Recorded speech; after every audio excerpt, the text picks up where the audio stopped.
Hello and welcome back to my channel. Today's video is all about one of my favourite and probably my most worn categories in my wardrobe, basics. So I'm going to run through some basics categories and kind of form a bit of a basics checklist for what I would personally find really useful to have in my wardrobe. Firstly, t-shirts. So I've recently fallen pretty hard for the ethical basics brand Organic Basics. They're a carbon neutral Copenhagen based brand specialising in everyday essentials which are ethically made in Europe with organic, recycled and eco-friendly materials. They're B Corp certified, woohoo! And a 1% for the Planet member. So they're ticking pretty much all of those boxes when it comes to making more responsible purchases. And I know this is something which is becoming increasingly more important to so many of you guys. So I actually came across this brand last year and now I'm borderline obsessed with their t-shirts. This is the organic cotton tee and I have this in navy, which I actually personally find to be equally as versatile as black. So it's a crew neck style and it's not fitted, which I love because as most of you already know, I prefer a looser, slightly boxier fitting t-shirt and I often upsize in my basics to get an even slouchier fit as well. It's 100% GOTS certified organic cotton, which is a standard that guarantees no harmful chemicals were used to grow it, and the people that made it are paid living wages and treated fairly. There's also a long sleeve version of the t-shirt which I have in white, and I'm finding that I'm getting quite a lot of wear out of that at the moment in these kind of sort of cooler spring temperatures. Now this one is the Tencel light tee, and actually this is fast becoming one of my favourite basics, and I know that's quite a bold statement for me, but it is.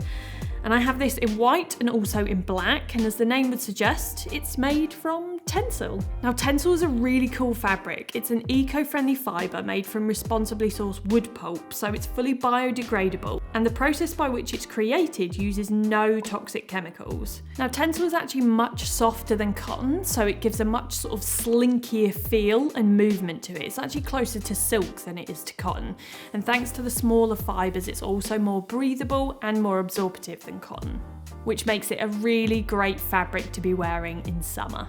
And the length is just right for tucking into my jeans or trousers or whatever I may be wearing on the bottom without adding any extra bulk around the waist, which is a bit of a pet peeve of mine.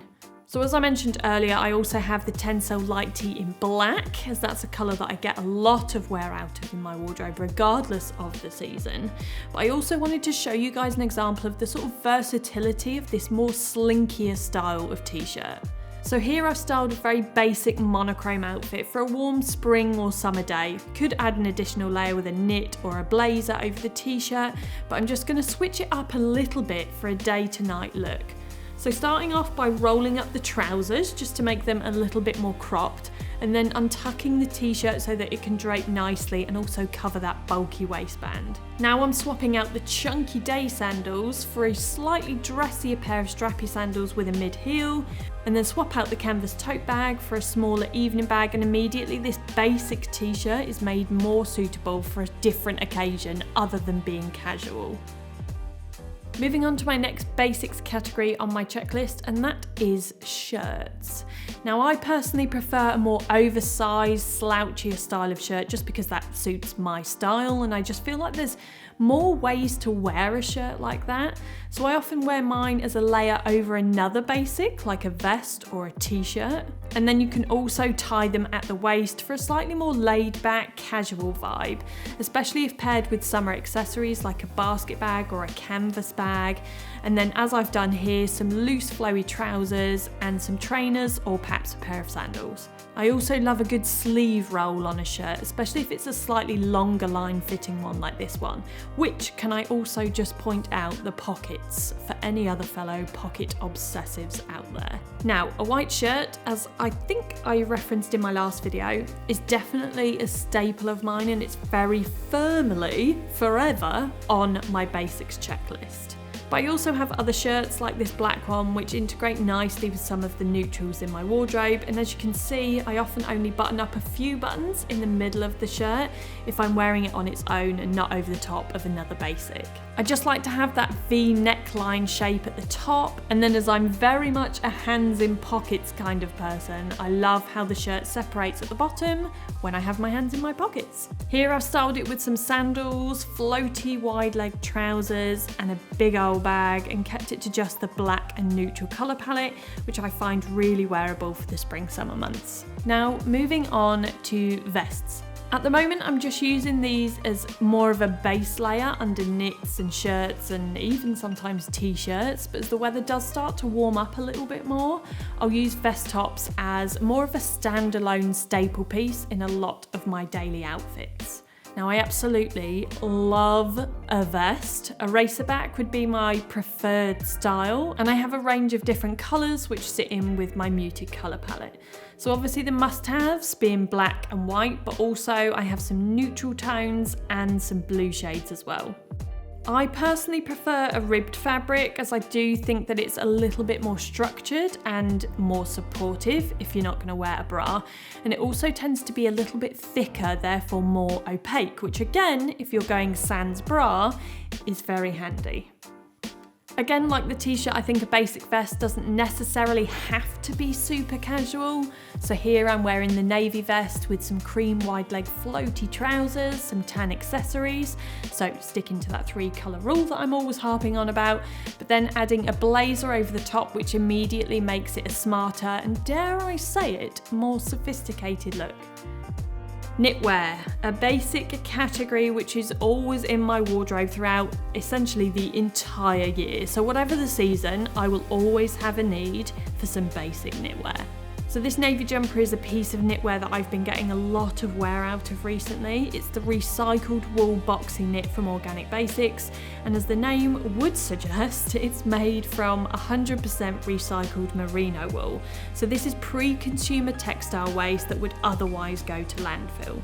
Now this is actually an outfit that I wore just the other day for a garden visit, and I'm actually wearing a vest underneath the jumper, but as it's 100% wool, it did keep me toasty and warm, and I actually really love the slouchy and laid back kind of vibe of this look. It's super simple, but a pair of wide leg trousers and a basic knit up top is very much a go-to combo of mine at the moment. So here I've kind of flipped the colours with the light and neutral knit on the top and then some black tailored trousers on the bottom, and again I just think it works really well.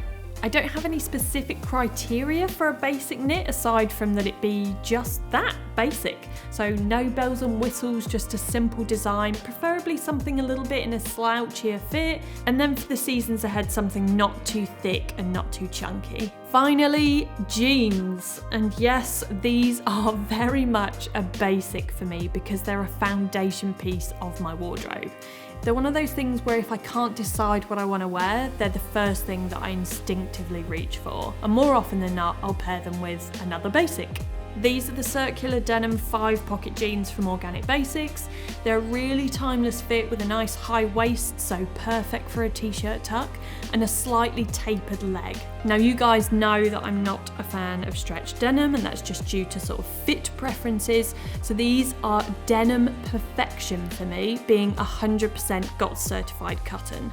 But also from a circularity perspective, the absence of these synthetic fibres and synthetic blends like elastin means that they'll age well and wear over time, and then at the end of their lifespan they can be recycled.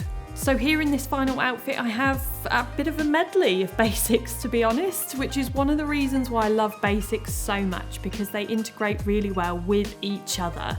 And it's that really minimal, fuss-free and effortless aesthetic that I like to stick to when I'm putting my outfits together. So for anyone that's looking to start building a foundation of basics, these are the items that I personally would start off with.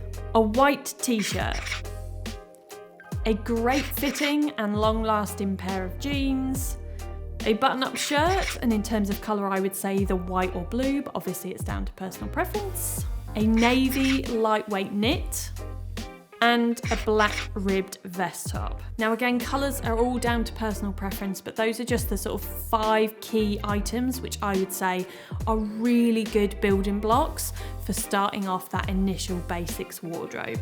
And there we have it, guys, just a little insight into my basics wardrobe and what I would class as really, really valuable basics to have within your wardrobe. Thank you as always for watching, and I will see you all next time.